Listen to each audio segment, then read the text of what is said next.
tudo bem com vocês? Nessa semana, então, a gente vai falar sobre o continente europeu. Agora a gente vai conhecer, então, os aspectos físicos, geográficos, a questão do clima, hidrografia, natureza, como esse continente se localiza, então, no globo terrestre, tá bom? Observe a imagem, então, ela mostra o continente europeu em relação ao globo terrestre, tá bom? Vamos lá? Observem o mapa, tá? É onde se localiza então 50 países que formam o continente europeu. No sentido estritamente geológico e geográfico, a Europa é uma grande península, a parte ocidental da Euroásia é o continente euroasiano. Por motivos culturais, considera-se a Europa como uma região continental. O continente europeu é composto por 50 países com cerca de 800 milhões de habitantes, sendo o terceiro continente mais populoso após a Ásia e a África.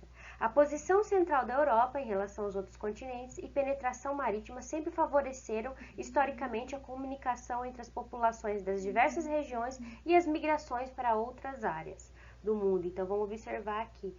Então toda essa posição geográfica aqui, ó, não esquecendo também da Islândia, toda essa posição geográfica aqui da Europa fez com que sempre historicamente tivesse trocas tanto culturais como comerciais, tá bom?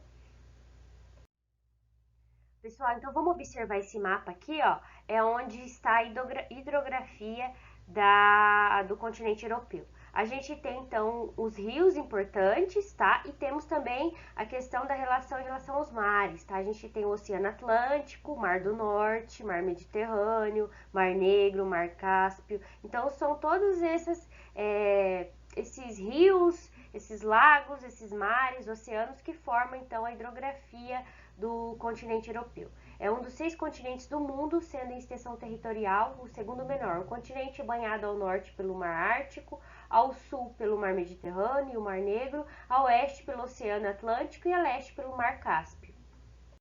Vamos observar o mapa, pessoal. Aqui é considerado então a Euroásia, a parte então que forma a ligação entre o continente europeu e o continente asiático. Então a Europa limita-se territorialmente com a Ásia a leste, sendo considerado então prolongamento da massa continental do continente asiático, formando assim a Euroásia, massa continental formada pela Europa e pela Ásia. Os dois continentes são separados pela cordilheira chamada Monte Urais. Devido ao seu contorno bastante irregular, o continente europeu apresenta, além de várias penínsulas e ilhas, muitos países com costa litorânea.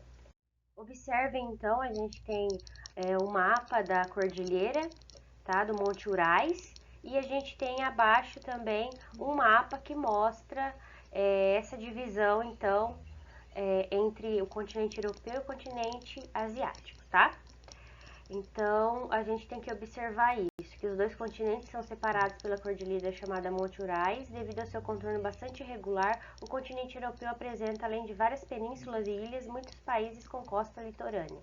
Observem o mapa, então, é onde fica o relevo, essas elevações que formam as montanhas, as cordilheiras, tá bom? A gente pode perceber que o continente europeu é um continente com bastante elevações, né? É composto de um conjunto de penínsulas unidas, da terra firme e a Escandinávia aqui, ó, da península da Escandinávia ao norte, divididas pelo Mar Báltico, 3 penínsulas menores, Ibérica, Itálica e Balcânica, despontam na margem sul do território no Mediterrâneo, separando o continente da África, tá bom?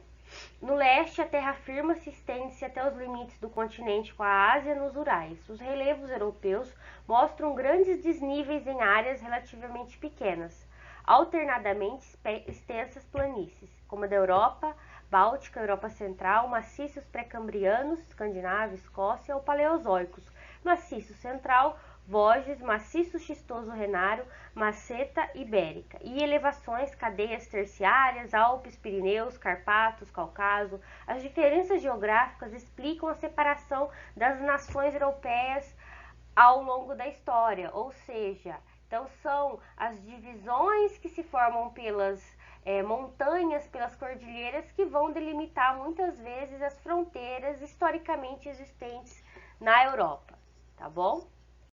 Mas como será o clima no continente europeu? Sabemos que lá faz muito frio. Então, o clima predominante na Europa é o temperado, devido à sua localização geográfica, no qual pode ser observado variações continentais e oceânicas. As áreas de porção setentrional do continente apresentam temperaturas mais rigorosas no período do inverno, ao passo que as áreas situadas ao sul apresentam temperaturas mais amenas ao longo do ano e amplitudes térmicas menores quando comparadas aos países ao norte. Há regiões de clima semiárido, mediterrâneo e polar. Então, observem aí o mapa. A gente vê que a cor laranja representa o semiárido, a Itália, onde está o rosa, é o clima de mediterrâneo, o roxo, que fica na Suécia, entre a Rússia, é o frio, e o polar a gente tem na Rússia também, chegando aonde é a Noruega, a Suécia, tá bom? E predominantemente a Europa, então, tem o clima temperado, tá bom, pessoal? Como já observado na vegetação, por ser um território bastante heterogêneo, possui diferentes tipos de vegetação. Podem ser encontrados na Europa, como a tundra, nas áreas de baixas temperaturas, a floresta de coníferas ou taiga, a floresta temperada, que é a vegetação predominante no continente, entre outros. Observem aqui, tá esse mapa da vegetação nativa, onde a gente vai observar também como é a vegetação mediterrânea, a floresta de taiga, a floresta temperada e a vegetação de tundra, tá bom? É isso aí, pessoal. Então, chegamos ao fim da explicação sobre os aspectos físicos, geográficos e da natureza do continente europeu, onde observamos clima, vegetação, extensão do continente, relevo, tá bom? Lembrem, qualquer coisa, nós, professores, estamos à disposição, tá bom? É isso aí, pessoal. Se cuidem, bons estudos e até mais!